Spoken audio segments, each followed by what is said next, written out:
Okay, so thank you everyone for joining us today.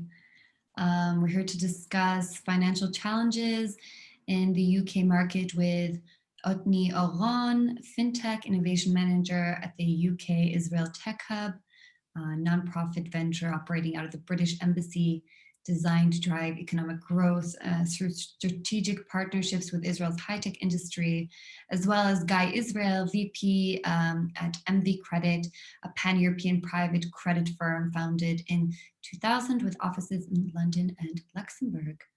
Otni and Guy. Hello. Also worth noting, this event is hosted by Hub Security, a Tel Aviv-based cybersecurity firm developing custom hardware security solutions for banks designed to protect financial companies against malicious and unique cyber attacks. We'll start our webinar off with a brief introduction to our speakers, and then we'll dive into some discussion topics regarding the UK financial market and its current challenges. At the end, we'll hold a short Q&A, like I said, to wrap everything up. So if you have any questions, feel free to drop them in the Q&A section below, and we'll get to them at the end. So first of all, I'm joined now by Otni Oron.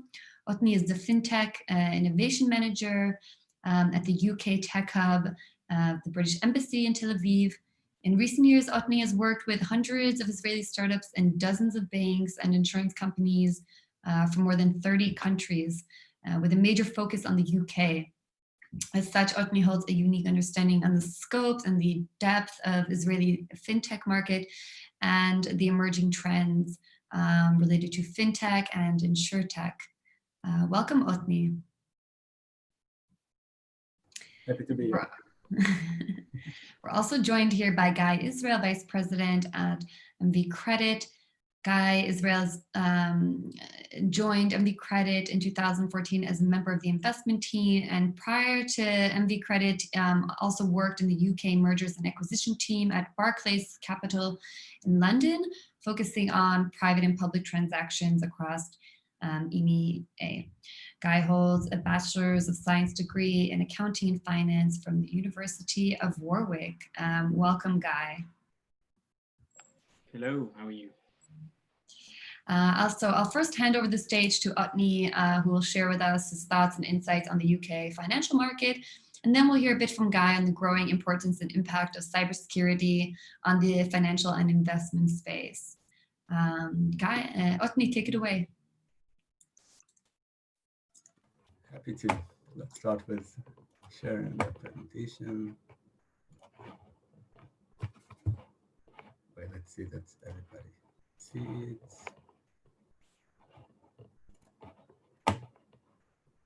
Okay, are we on? Can you see the presentation?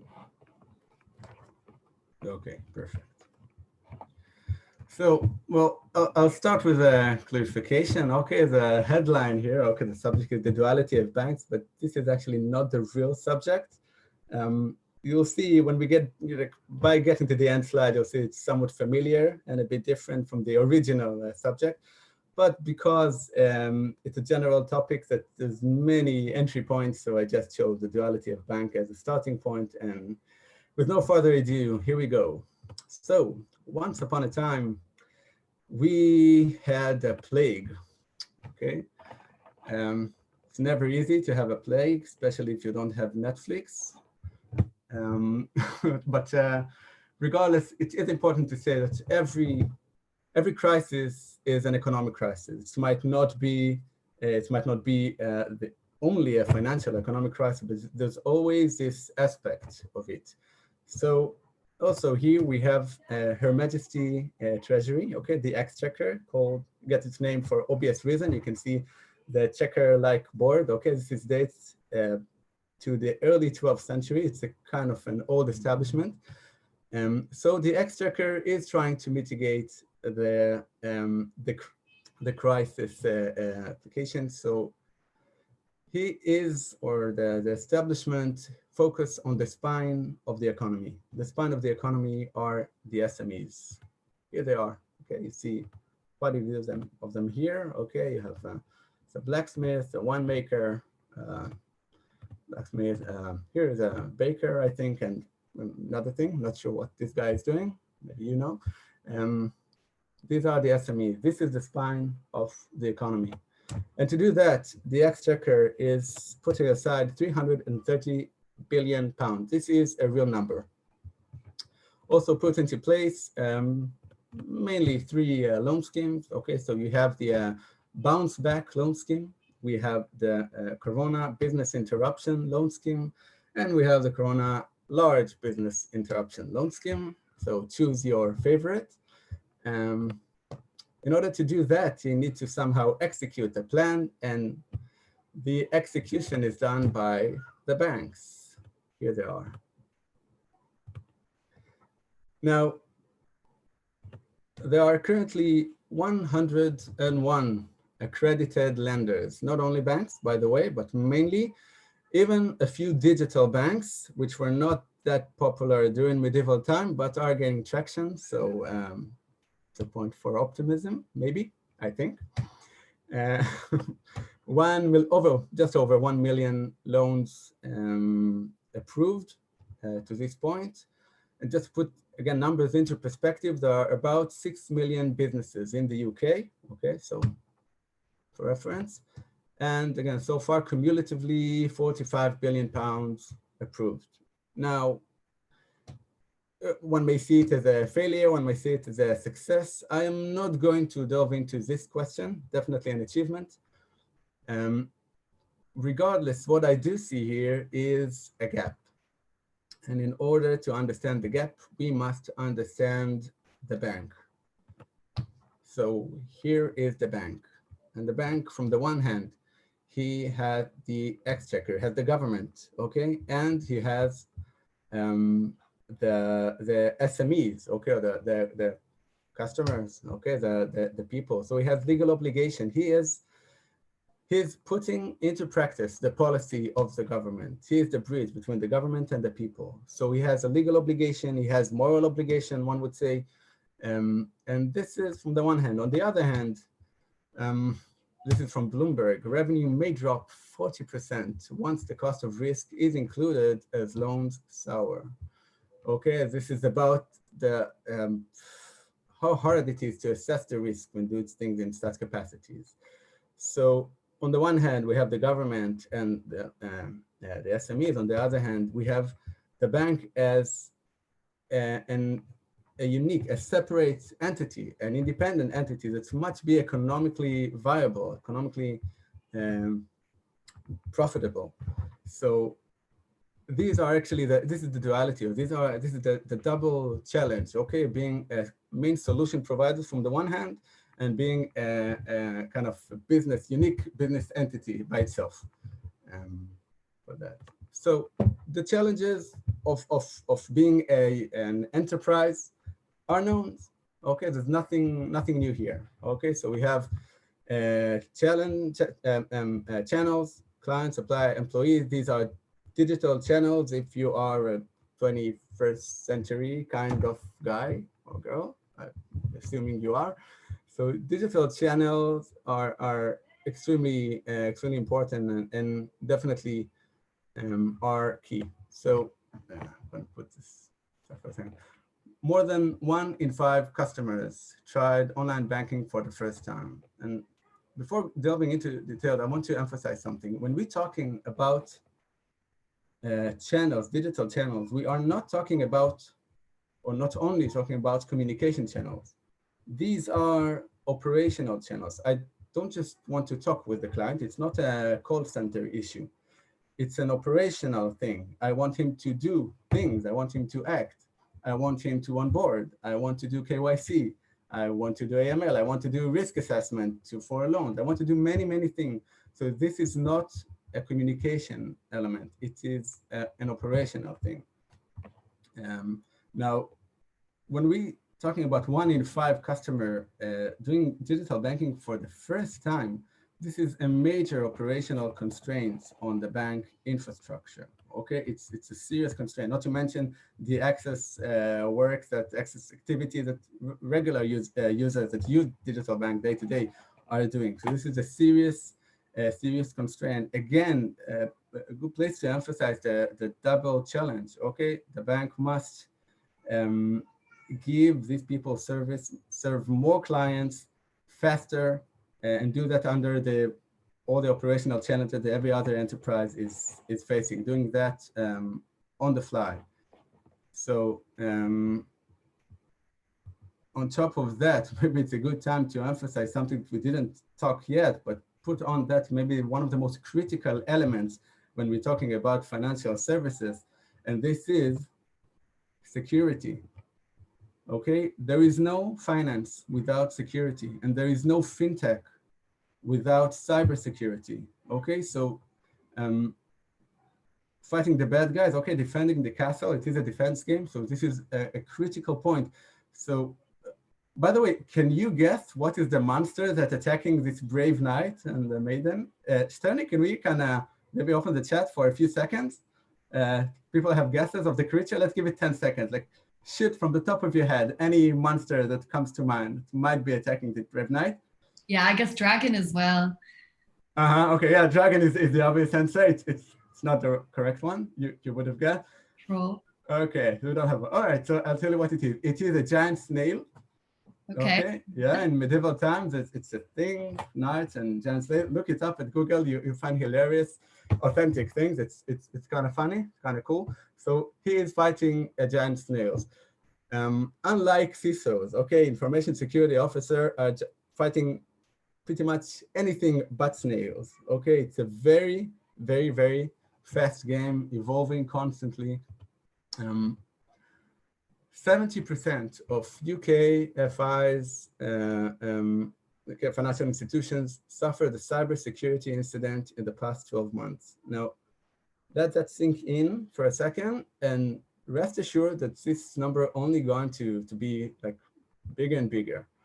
Okay, we all know that financial institutions are of the most, I think, the most lucrative target for hacktivists, for criminal groups, also state level criminal groups. So definitely this number is going to grow. Already, by the way, the FCA, Financial Conduct Authority, the UK, they published an announcement that a full-scale assault on the entire financial system of the UK is only a matter of time, just a matter of time. So yeah, if it helps you in any way to feel easier and sleep at night more confidently, so enjoy. Anyway, 43% caused by employee failure. It's another stat. It is a very, very weak link in the chain, which is noticed both by the hackers, criminals, and also by obviously the information security officers. Definitely a weak link, even more so under COVID. Okay, so you have remote working is really emphasized. And again, emphasizing again, this is not about communication, only communication channel. This is an operational channel. So employees have to, not just to talk to each other, they are dealing with sensitive information. They are authorizing sensitive information. There is DevOps going on. So there's a lot going on, which is really, really critical. And banks and other enterprises not always know how to deal with it, not 100% ready to deal with it in such a scale. One more thing to the supplier side, more than a dozen major banking players are reporting that their online foreign currency system are down following the New Year's Eve ransomware attack on Travelex. That was widespread in the news, happened just last year, I think November or December 2019. Now, the thing is, first Travelex did pay the ransom, by the way, £2 million in Bitcoins, I think. Now, more than a dozen major banking players, okay, these are tier 1 banks reporting online foreign currency systems. This specific operation was shut off for quite some time. And the attack wasn't even on their own servers, okay? It was on a third party, on a supplier, so another weak link. And by the way, just to echo what I just said about the employees, the attack on Travelex was through the VPN, okay, of the employees. So just kind of putting it all together. Now, this is the end slide, the last slide, okay? So I'm pretty sure that maybe excluding the snail night, excluding that, most of you know, I think, everything. There's no paragraph here that's really kind of surprising anyone. I'm pretty confident in that. But it is important because we didn't speak yet about innovation, but this is the innovation slide.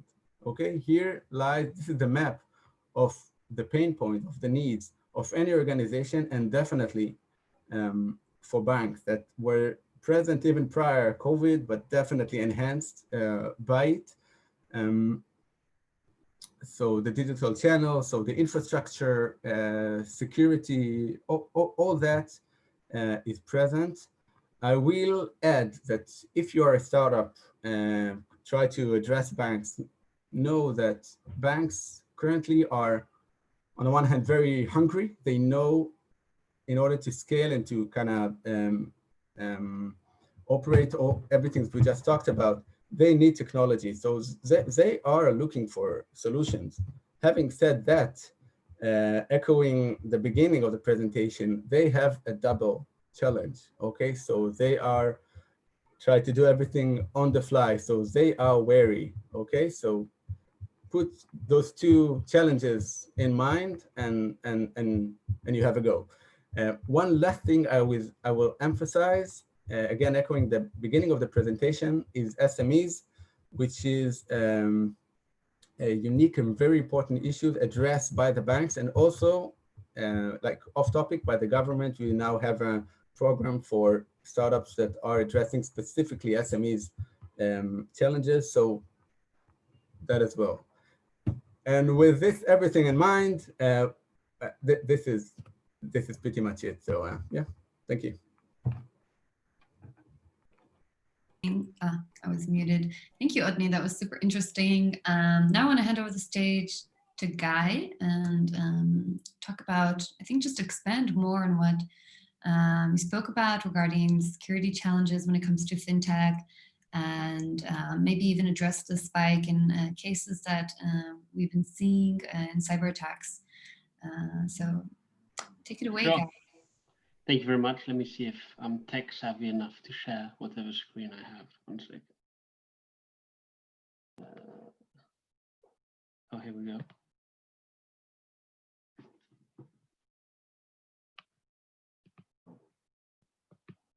There, I take it that worked.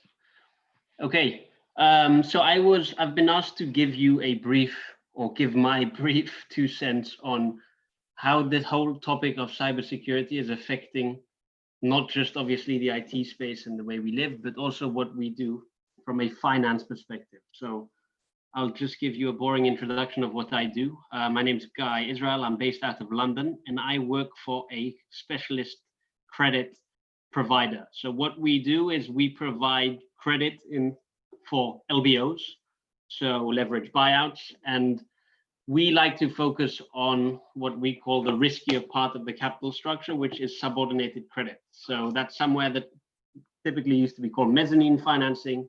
It's something that lies between senior and equity, senior debt and equity. So it's very much equity light, so high risk, high reward.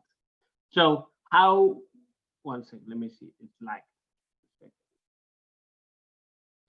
Okay, so what we are, roughly team of over 30 people based out of Europe. But I think the most important part of this slide is literally the bottom left, defensive. And I think this is a moving target, and this is where cybersecurity comes into play. So historically, us being a credit specialist, we're a lender, right? So we're like a bank providing a mortgage. I want safe repayment of the loans I make. And therefore, we like to focus on what we call defensive industries, which are industries that are not necessarily linked to economic cycles. So we historically have invested a lot in healthcare, and we focus, and obviously less on things like automotive and fashion retail. But the big trend for us over the last few years has been software. And the reason it's new for us, even though software has been around for years and years, is historically software, at least in the finance world, was viewed very much as startup VC type funding deals. It's only in the last few years that we've had a lot of software businesses that have been around for 15, 20 years, and they're now growing at a stage where they're anywhere with, let's say, 50 million of EBITDA, which is somewhere where we can become 50 million euros. So that's quite a big business. So this is why more and more at a quicker pace, you're seeing software businesses pop up everywhere. And I think the reason is also there's different products do different things, and all of a sudden you're seeing different companies compete in different niches. I think in the cybersecurity space alone, there's like 27 or 29 different niches, anywhere from firewall to end-to-end encryption, anything like that. So it's important to know that the niche that we are investing in, we like to understand that it's defensible and is not just some popular trend for 1 or 2 years, because that's not sustainable for us as we continue to invest. So again, it's a very busy slide, so we don't have to dwell on it. But I think what it's important to note is historically, we liked what we call defensive industries used to be things like B2B services where you have contracts with your customers. Lately, it's been a lot of subscription-based businesses in the form of schools. When you sign up to a university degree, you end up doing 3 to 5 years, so you're pretty much locked in. But more and more, and IFS is an example on that slide, you're doing businesses that are software. And the reason that they are credit-friendly businesses is their systems and services that are pretty much embedded in a customer's being, pretty much. So IFS, for example, is an ERP provider. And I think what touches on what Otni mentioned before is businesses are continuously looking to protect themselves from what they know about. But what's even harder to protect yourself is from things you do not know about. So we're seeing continuous investment in R&D from a lot of these businesses to continue to try and stay ahead of the curve and try and predict what's coming. In the example of TravelX, I don't think they knew that was possible, and therefore they had all their data and systems locked pretty much under ransom.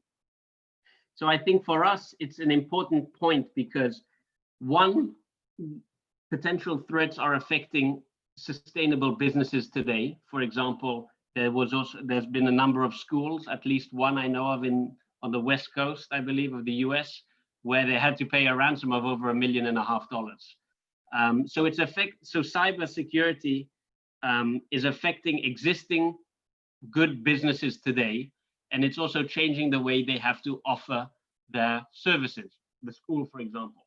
It's also important because, look, we are doing this on Zoom. Maybe a few months ago, we might have all been in one room in the same place doing this in person. But the very fact we're all managing to continue to work and do this from home in our respective homes proves there is a potential shift in companies' business models. And I think what's actually interesting, once we hopefully come out of this, be it in the next 6 months or the next 2 years, I think it'll definitely change the way certain businesses and even industries even function. Like, who knows if events businesses will be able to operate in the same way they did a year ago. But I think what's important is that certain products will continue to be able to be provided. So online services, education services, and anything that you need to continue running your business. So, for example, we're using Zoom today, which is also still a relatively new thing for us to all be using. But as we're all working from home, and I don't know about you guys, but my employer is becoming also quite strict on privacy and things like that. So what you want to ensure is that all your employees are having or have an equal amount of security when they're working from home or when they're working from the office. And that's an extremely hard thing to do when we were all pretty much kicked out of the office on the same day. We were all sent home. And it's a very hard thing to put in place and then monitor when it wasn't done in stages. So I think the importance of cybersecurity for us is trying to understand how quickly is this change going to take place? How much of an investment is it from the business point of view? Essentially, how much cash flow will they have to spend to protect themselves from, one, threats, but two, also to be able to continue operating as if they were before? And that's a very hard thing to, it's a very hard thing to ask the owners of this business and the management teams, because right now they are obviously distracted by COVID and when we can get back to business as usual. And two, they're whatever our portfolio companies end up doing, or whatever industry they're in, they are also probably thinking about the end customers of their own product. So a school business, for example, has to probably worry about whether its students want to come back next year or not. I think the safe thing is, from a cybersecurity point of view, is the product will always be needed. For example, let's take the worst hit industry now, which is the not aerospace, but it's the travel, let's say, right? So you take the big airliners, Emirates or anything like that. An airline like Emirates has a massive fleet to maintain. Whether or not they end up filing, whether or not an airline needs to end up filing for bankruptcy, someone needs to still take ownership of these planes, maintain these planes, maintain the spare parts, manage the maintenance cycle of these things. So ultimately, the relative cost of an ERP system and the cybersecurity to also protect that whole infrastructure pales in comparison to what they are currently dealing with and what they are currently potentially losing in lost revenues from this whole pandemic and the whole shift to working from home for the foreseeable future. So for us, it's a very topical question, and it's one we're continuously dealing with. So if I briefly touch upon why we continue to think that it's a good space to invest in, at least in the credits for the type of businesses we invest in, you'll know if you try to save any money at your local bank account, you won't get very much. So we're in an environment of record low interest rates, and what used to be safe havens, so i.e. bonds, government bonds, are no longer yielding what they used to yield. So more and more investors are asking us, what should we invest in that is of a comparable risk that will give me my minimum return requirements I need? And the answer is, you need to find an asset class that is relatively more immune to volatility. Now, there isn't such a space that is completely immune to volatility. As you'll have seen, obviously, when this all started in March, the equity market saw a ridiculous amount of volatility. And now, actually, I should update this slide because it's probably back to where it was when we first started this for some unknown reason. But it's all about, so at least for us on the credit point of view, it's about, all I care about is getting my money back, right? So I don't mind if I make less interest than I expected to make. What's important to me is whether I receive my principal back as a lender. So what we're trying to do is manage the tail risk of businesses that end up not being able to repay their principal value in loans. And that's for us the most important thing, to be able to continue to deliver businesses that will hopefully make it out of this relatively unscathed. This is why, again, we think that the strongest credits that will come out of this are ones that, one, will be less immune, or will be more immune to the fact that we're working from home, that their products are still needed. But two, from a cybersecurity point of view, is that they're still in a growing market.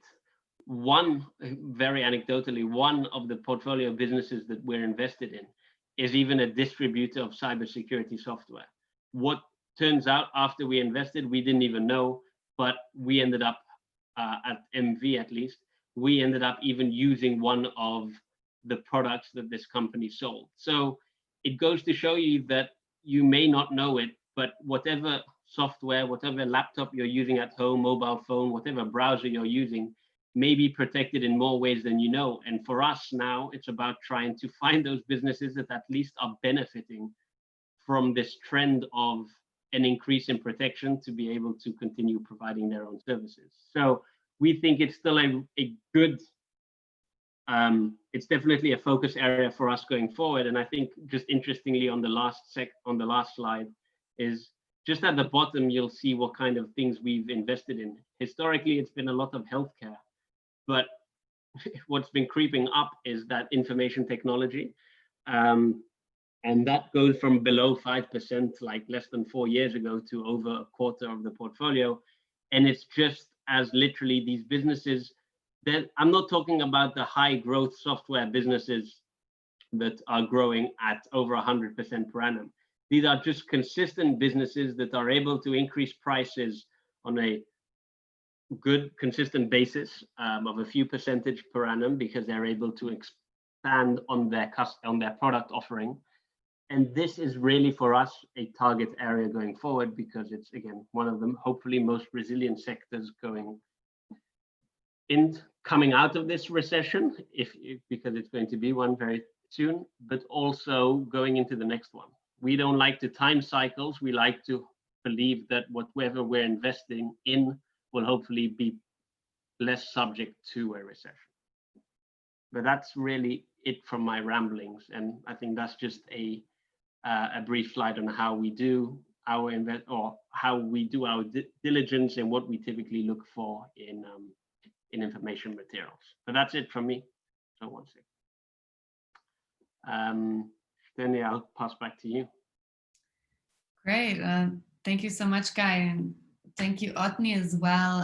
These are all super fascinating topics, and I'm really glad that we got to cover them today together.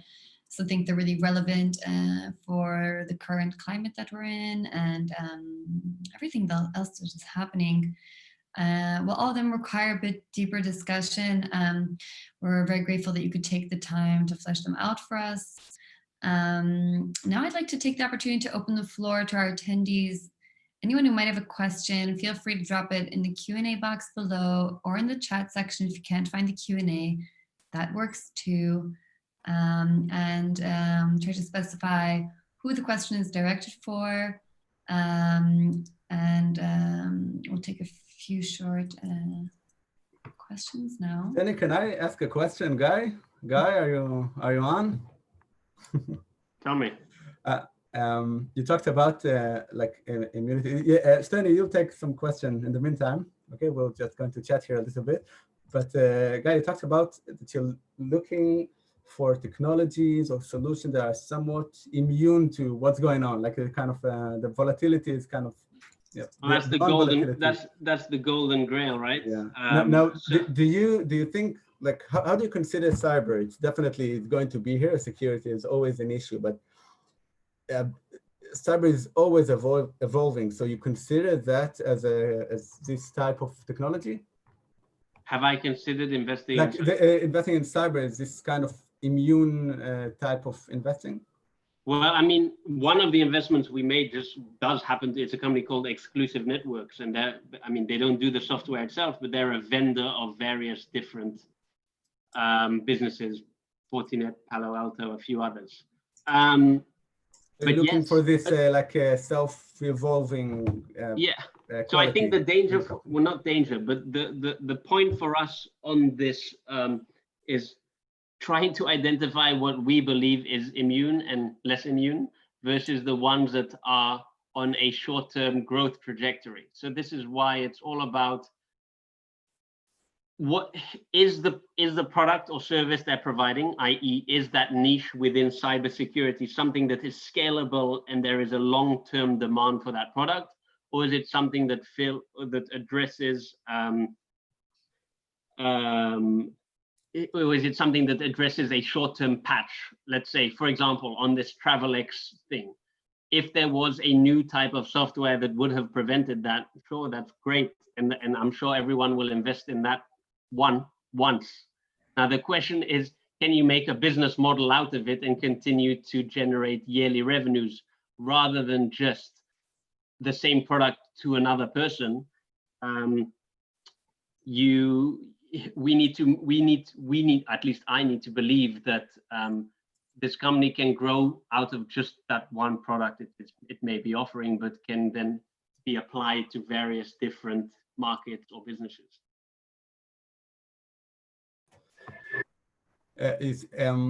You kind of sparked like an idea. It's also related to one of the question I see. So this, I talked to a company, to a bank not so long ago, and they stated, and just an idea again, which is actually interesting, about 100% automation versus semi-automation, and this kind of relate of maybe new kind of venture to invest and what to focus on.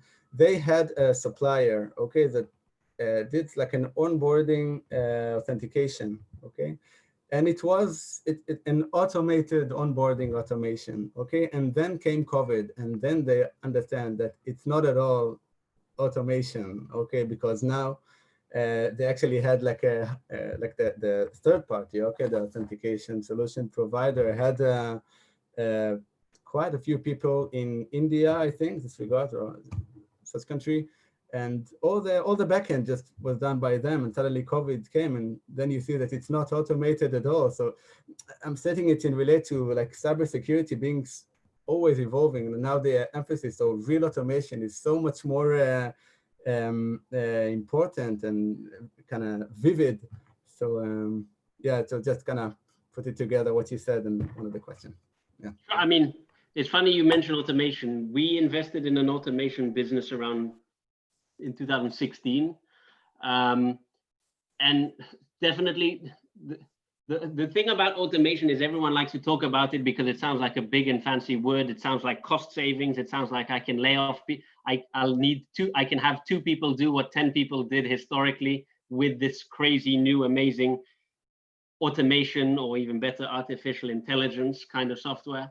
But I think what's important from your point of view, that it's not actually trying to recreate something that was done differently. For example, one of the business we invested in, when we did diligence, it turns out in like a few years ago, one of the providers of automated release or application release automation, what ended up happening is that Starbucks tried to add Apple Pay to its payment terminals in the US. They tried to do this during normal business hours. What they realized is the patch that they uploaded and they tried to release all through an automation software, ended up crashing all of the point of sale terminals, and they had to offer free coffee for an entire day in the US a few years ago. Starbucks, so it's not a local coffee chain. So it's a nice thing to have, and it's a nice thing to mention, but you also need to find the businesses that do this consistently. And I think what Starbucks realized is they tried to use someone relatively new or relatively niche in its space, and realized it wasn't particularly scalable, at least not on a US national basis. So again, for us, that's a terrible case study. But it also goes to show you of the kind of things you need to ask and the kind of things you need to diligence before deciding which provider and which software you're going to end up using that could massively affect your user base. Again, it's hard to know what you do not know, but experience teaches you that you may have to think about the revenue implications about rolling out like something like a payment system. Definitely. Otni, have any other questions for Guy? I think this is pretty interesting. I'm good for now. Okay, so we're going to open up to questions we're receiving from our attendees. First of all, I have one for you, Guy, which is, how do you see, other than what you already discussed, in what other ways do you see recent cyber attacks and threats impacting investment decisions that you're making? It's definitely important, because for us, for example, let's even talk about businesses that we invest in that don't even work in the IT space, right? So for us, it's also a reputational thing. So the last thing I want, if I'm investing in a hospital chain, can you imagine the situation where I wake up one day and I read in the newspaper that the hospital's files were leaked and 200,000 patient information were leaked, and therefore that hospital's reputation has completely been tarnished and the business tanks. For me, that's like a heart attack. I wouldn't want to go into work. But so on the one hand, it's also reputational, which is going to affect that business within its own industry. But on the second hand, it's also industry specific, not specific, but industry wide. So I think what's important is also, look, for example, if you look back to this Travelex example, so you're going to immediately, when you have one cybersecurity attack on one kind of this Forex provider, you're going to have all of the other ones that are going to review their own systems and see how that affects them.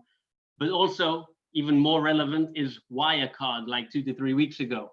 Like all of the fintech businesses, definitely across Europe and probably across the US, are going to probably review the way they do things. Customers are definitely going to take a second look at which companies they're trying to help manage their money. So I think it's kind of like survival of the fittest, but what will prove to be is the companies that make it over time with the least amount, it sounds obvious, but the companies that manage to stay out of the press for good reasons will be the ones that are secretly investing in R&D in the background that you don't hear about. So it's hard to look for the businesses you don't hear about often, but it's good if you're one of those businesses yourself. If you look to your left and to your right and you're not hearing much about your competitors, that may be a good thing for them, and may not be a good thing for you if you feel that they're potentially investing more than you are in security or your infrastructure. Fair enough. I fully agree. I see a question here, by the way, about IoT. So can I take that, Shterny? Legit? Go ahead. Cool. I mean, I wanted the asker to clarify because they had a few parts to it, but essentially what they're asking is, what do you see for IoT business going forward, as specifically IoT coming from India? Yeah. Okay. So first, it's an enormous question. It's like a huge topic. So I will not like answer fully, but I will kind of try to highlight one area which is, I think, very, very interesting, talked about, but maybe not too much, which is the insurtech element, okay, the insurance aspect of IoT. So insurance, basically, it's everything, okay, insurance, even though banks, you know, they innovate basically out of the main motivation is competition. For insurance, even without competition, they would have to innovate because we have new business model. Okay, we have new technologies, and this must be addressed. So insurance is a very, very unique topic. And when it comes to IoT, the promise, and by the way, the already available application and the promise, the potential is huge. It's endless. From health monitors, for example, like wearables that you do, that everything really, it's like endless. What it is, like if I try to kind of put it all together with what we kind of echoing what we started talking about through these two presentations, this means massive amount of strain on legacy systems, okay, which I can assure you most of the insurance companies are not ready for that. Okay, they try to find solution, but they are not ready for that. Okay, having instead of a few thousand interaction every, I don't know, hour, now suddenly they have, I don't know, 4 million users sending signals every second from the watch. Okay, so it's like massively different. So just again, it's not exactly answering the question because it's a really big question, but just for the aspect of insurance, it's unbelievably discussed. The promise is huge. It's already being kind of starting with viable application. It's really, really, really interesting. It's an amazing thing there. Yeah. I mean, just to add on the Internet of Things, what we're seeing is businesses we've invested. it's also a big trend word, right? Everyone likes to say I'm relevant in the IoT space, but one of the businesses we invested in happened to be a company called TeamViewer. What they do is the remote desktop. If you're working from home, you want to log into your desktop in the office, you use TeamViewer. TeamViewer is a company that's been trying to move into the IoT space for a while. And it's not just for wearables, it's not just for automated shopping orders online, but it's also for things like that are affecting the most basic of industries like agriculture. The IoT will help feed animals, water the plants, water the crops. So it's definitely something that will affect every single industry in the world. Now, the question is, how do you do this in a profitable way that some of these businesses can actually afford investing in this technology? Because it's great to say that my IoT offering is relevant for the agricultural space, but if your average farmer can't afford it, that's meaningless. Absolutely. We have another question here. Where do we see the impact of fintech in next year? Will it be about iterative changes or formative changes that digitize financial services? I don't know who wants to answer first, but just jump in.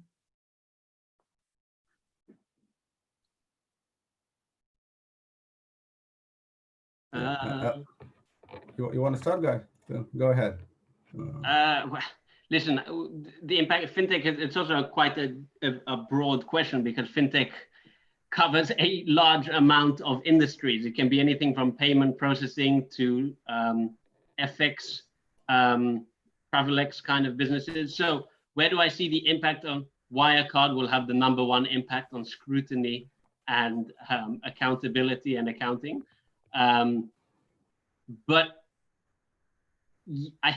I honestly think the focus will be on the ones that can offer whatever their services they're providing on a scalable way, but also in a quicker way. So I think your question about formative changes that digitize financial services, I mean, yes, that's great, especially as more of us are banking online. We're going into branches less. This COVID thing makes you want to go to a branch less, makes you want to do everything digitally. Now, the question is, can you do this in a very transparent manner? Because I think what the trend that's going to come up in the next 12 months is even more disclosure from certain businesses. And it might slow down the rollout of certain products. Like in Europe, we've definitely seen a ridiculous amount of new kind of banks, Monzo, different kind of digital banks rather than ones with branches. But I think some of these products may be slowed down if there's increased regulation as a result of what happened with Wirecard. But I might defer to Otni, that wants to talk about specific products within the fintech space, which you think may be growing faster than others. Yeah, I'm not delving into like specific products. We can, but put that for just for a second. First, when we talk about fintech, we have the collaborators and the disruptors. Okay, so putting the disruptors just for a second aside and focusing on the collaborators, which like engage with financial institutions providing tech solutions. So I think in many financial institutions, there's kind of a maturity, less to focus on the next AI application and more to focus on the enabler channels, including heavily focused on infrastructure. So in this regard, by the way, it's echoing what you are doing, like moving into software in general. So this is definitely something we can see in financial institutions. So instead of doing like the next amazing AI application that's do 1, 2, 3, whatever, they will invest in an kind of quick API setter, okay? So like something that works with the infrastructure and enable the legacy system to quickly adapt, okay? So flexibility is definitely a thing, yeah. Great, I'm gonna move on to the next question, I think, which is something that needs to be asked, and it's related again to current events, things that are directly impacting the UK financial market at the moment, which is Brexit. How do you see, what are the challenges that you see shaping, besides investments, but also just the financial market in the UK at the moment? I've not heard the word Brexit in about 6 months. And the reason is we honestly have better things to think about right now. So the last time I think we heard about Brexit, or it was a big topic of discussion, is in January, when they set themselves a hard deadline of December. Now, when this all hit, I think for good reason, there was a whole different shift in attention from across the world, definitely Europe and the UK, about tackling the short-term impacts of COVID and stopping the physical spread of this disease rather than the economic implications of a trade union. So there were some discussions again a few weeks ago about how it's going to affect individual businesses. I personally feel like it looks like it's inevitable. There may be some form of extension again in December because of, and then don't hold me to it because I don't think anyone really knows, but it's inevitable. I think over the last, first of all, it was already a crazy timeline to stick to, 12 months to agree a final form exit agreement, but whereas now I don't think anything's been agreed, any progress has been made over the last few months. But the benefit about Brexit is it's something that we've been talking about for the last 4 years at least. So at first, for maybe a year or two, there was still this belief that it may not happen, or it may happen in a light version. I think we're past that denial now, and it looks like it's going to take place now. Can you what people like to call, can you create a form of soft landing? It's the good thing for us, at least our businesses that we've invested in have already planned for the worst case scenario. So some of the healthcare businesses were already loading up on supplies in case there was a short-term supply issue from European providers. We've, in the last 3 years, inevitably shied away from businesses that relied on intra-UK and Europe supply chain or revenue streams. So how do I think it's going to affect it going forward? I think largely businesses that would be affected have made certain necessary changes. There's still certain spaces, banking, for example, which is heavily reliant on certain European or UK licenses to continue to operate. A lot of the banks have already made transition plans. If Brexit takes place, they'll move to Amsterdam, Frankfurt, Paris, whatever. So I think a lot of the planning has thankfully taken place already. And I think right now COVID might have done Brexit a favor, or might have done Remainers a favor, in the sense that it's allowed businesses to focus on their fundamentals and continuing to operate throughout COVID. And I would highly doubt the UK government would, once we are finally over this, put these businesses back into economic trouble by taking them out of Europe and affecting their businesses. So thankfully, it's not been a high topic of discussion over the last few months, but I do think it puts perspective into whoever's going to put certain legislatures into place in terms of the businesses. First of all, there may be a lot less businesses by the end of the year than there were when we first went into this whole Brexit debate. But I think the businesses that come out of this stronger, they may still be affected by Brexit, which is also a reason why it's likely whatever stance the UK government takes after this on Brexit has to be business friendly.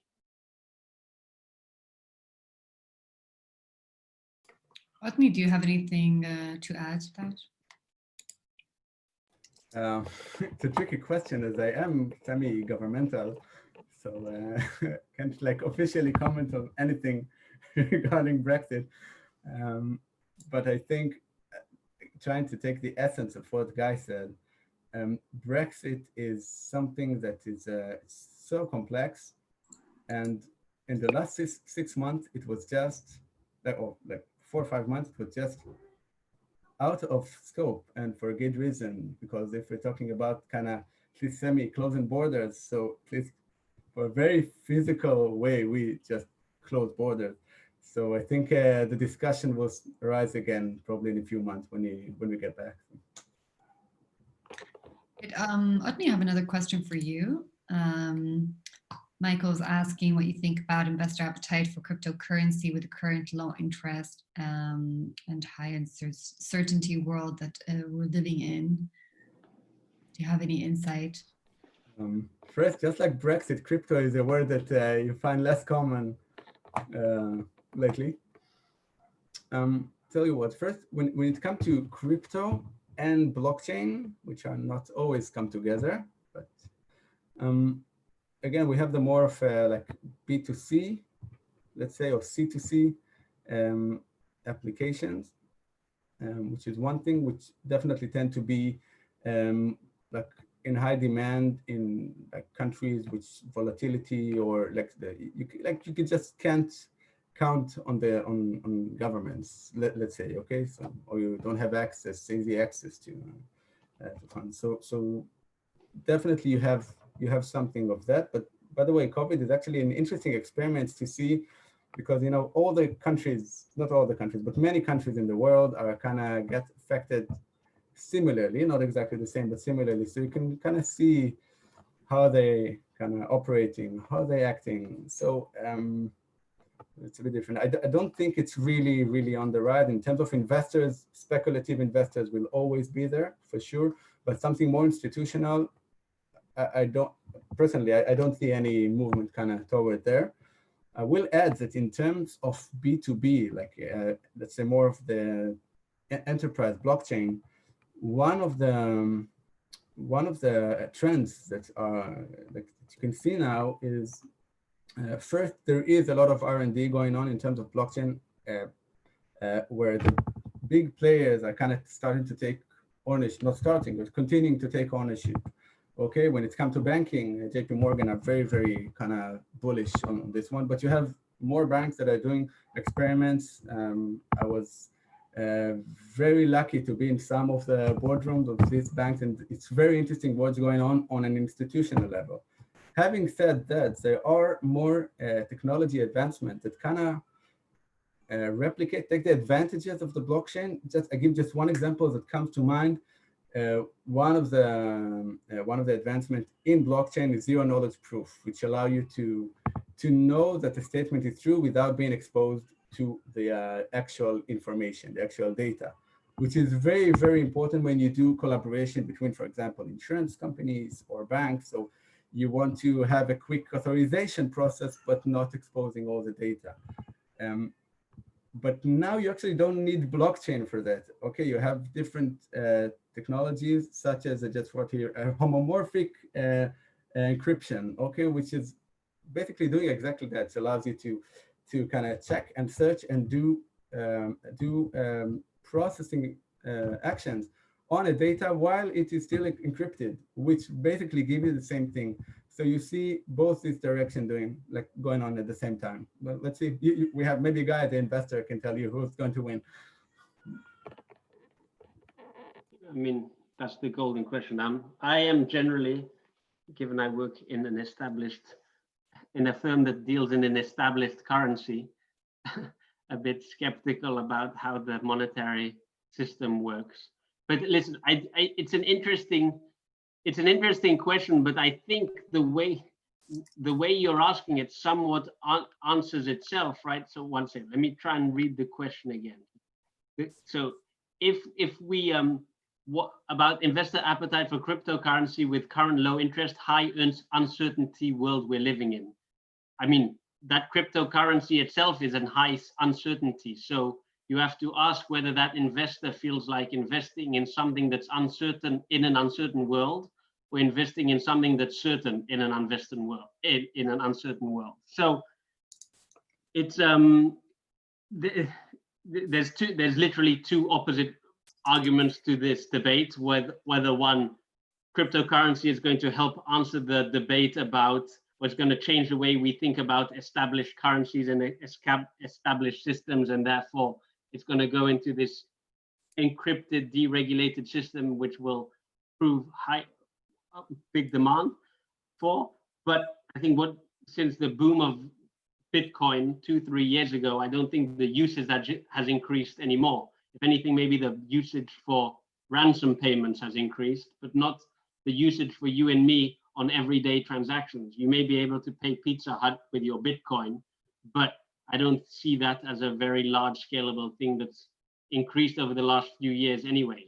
So that's my skeptical side of it. But then on the other side of it, where yes, I mean, we're going, eventually one generation is going to retire and another generation is going to come into the workforce. And if an entire generation comes into the workforce that truly believe and are going to actively push this cryptocurrency side of the monetary world, then yes, you can have an increase. But that seems to still be speculation driven rather than usage driven.